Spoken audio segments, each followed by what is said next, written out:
A Connecticut law is giving voice to the voiceless. Connecticut is the first state to appoint legal advocates in animal abuse cases. Volunteers will be representing abused animals in court. University of Connecticut law professor Jessica Rubin is one of those volunteers, and she was with one of her law students as they made arguments in a dog-fighting case this week. Rubin joins CBSN now to discuss this new legal concept. Jessica, thank you so much for joining us. So tell us first about this experience in court this week. Well, this was a case that we've been handling since December, in which the defendant was accused of engaging in dogfighting. So we appeared in court on Tuesday to argue against the defendant participating in a program called accelerated rehabilitation, which would result, after 2 years of no additional offenses, would result in the defendant having no criminal record and no record of the offenses of which he was accused in this case. So what role did you play there? I worked with Taylor Hanson, my student, to prepare the arguments for the court, and coached her, mooted her, and sort of stood by her side and coached her as she presented the arguments. Why do you think it's important to have animal advocates?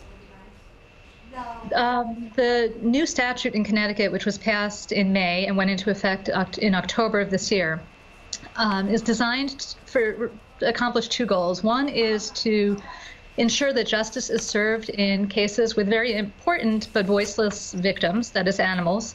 And the second goal behind the statute is to create a deterrent effect so that if somebody is inclined or considering committing an act of animal cruelty, the hope is that they will be aware of more aggressive sentencing and treatment of animal cruelty cases so that perhaps it might accomplish some deterrent effect. Why are there some people who are opposed to the idea of legal advocates for animals? I think some people believe that resources should be funneled instead to cases in which humans are the victims, and others believe that animals don't deserve a voice in court or don't deserve to be represented in court. Specifically, we are talking about the American Kennel Club here, who opposed the Connecticut legislation, saying something like it can limit the rights of animal owners and can cause confusion. What exactly are they saying there? Right now, under the law, animals are property, and so owners can do whatever they want with the animals. The American Kennel Club is concerned that owners' rights to do what they want with the animals will be restricted by this law. But the response to that is, by committing an act of cruelty, of animal abuse, owners have already misstepped their treatment of animals, so that there's no confusion. In a cruelty case, the state is prosecuting a crime of animal cruelty, so the owner has already misstepped in its treatment of an animal. Okay, so what would happen to animals who do not have this kind of representation? Often animal cruelty cases are not prosecuted or not sentenced to the fullest extent of the law. So in Connecticut, for example, like every other state in the country, only 20% of our animal cruelty cases proceed to prosecution and trial.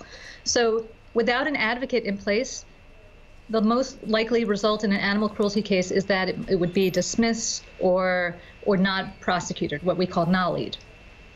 All right, so what do you think about moving forward? Do you think other states are going to adopt this law, you think?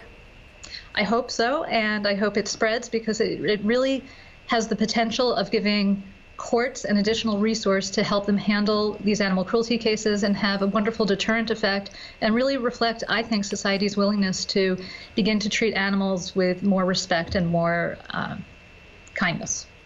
All right. Jessica Rubin, thank you so much. Thank you for having me.